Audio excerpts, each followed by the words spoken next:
అందరికీ నమస్తే. నేను మీ పావని గౌడు. ఎంపీ ఎలక్షన్లు అయిపోయినాయి. గెలుపు ఓటములు అనేటి సహజం.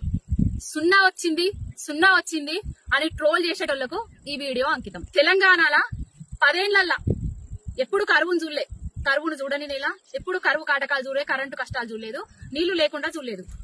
కానీ కాంగ్రెస్ వచ్చిన తర్వాత నీళ్లు మాయమైనాయి. నీళ్ళెట్లా మాయమైనాయి అని అడగని బీజేపీ కేసిండ్రు, నీళ్లు మాయం చేసిన కాంగ్రెస్ కేసిరు. కానీ నీళ్ళిచ్చినా నీళ్ళెందుకు వస్తలేవని కొట్లాడిన కేసీఆర్ ను, బీఆర్ఎస్ పార్టీని మర్చిపోయారు. రైతు బంధు సకాలంలో ఇచ్చి పంటకు పెట్టుబడి సాయం ఇచ్చిన కేసీఆర్ ను మర్చిపోయారు. రైతు బంధు బంద్ చేసిన కాంగ్రెస్ కేసిర్రు. రైతు బంధు ఎందుకు వస్తలేదు అని అడగని బీజేపీ కేసిండ్రు.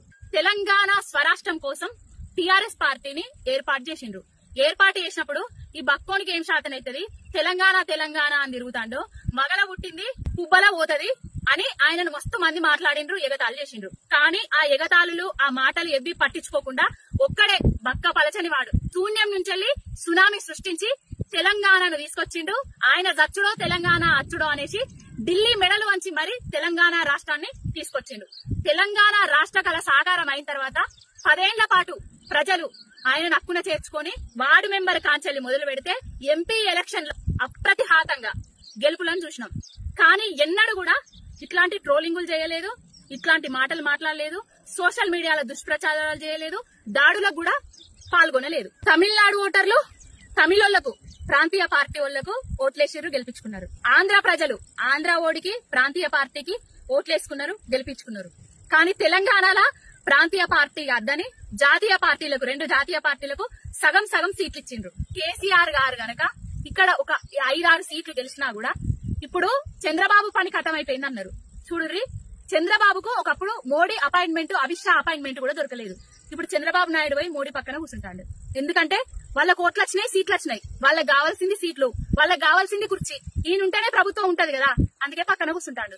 తమిళనాడు స్టాలిన్ పోయి రాహుల్ గాంధీ పక్కన కూర్చుంటాడు. వాళ్ళు వాళ్ళ ప్రాంతానికి కావాల్సినవి కొట్లాడి తెచ్చుకుంటారు. మన ప్రాంతం కోసం ఎవరు కొట్లాడతారు? ఇది ఒక్కటి ఆలోచించిరా? వాళ్ళ పార్టీల లైన్లు దాటి మన కోసం కొట్లాడతారా? మన ప్రాంతం కోసం కొట్లాడతారా? మాకిది కావాలని అడుగుతారా? చూద్దాం. సున్నాలు వచ్చినాయి అని కొంతమంది సన్నాసులు ట్రోల్ చేస్తున్నారు. సున్నా నుంచి సునామీ సృష్టిస్తాం, అది మాత్రం మర్చిపోకుర్రి. ఇంకొకటి, మీకు కూడా సున్నాలు వచ్చిన విషయాలను మీరు కూడా మర్చిపోవద్దు. దాదాపు 13 స్టేట్లల్లా ఇండియా కూటమికి సున్నాలు వచ్చినాయి. దాదాపు 10 స్టేట్లల్లా ఎన్డీఏ కూటమికి కూడా సున్నాలు వచ్చినాయి. ఇది మర్చిపోకుండ్రి. గెలుపోటములు అనేటివి శాశ్వతం కాదు. గెలుపు ఎప్పటికుంటది, ఓటమి కూడా ఎప్పటికుంటది. గెలుపును, ఓటమిని సమపాలలో స్వీకరించిండ్రి.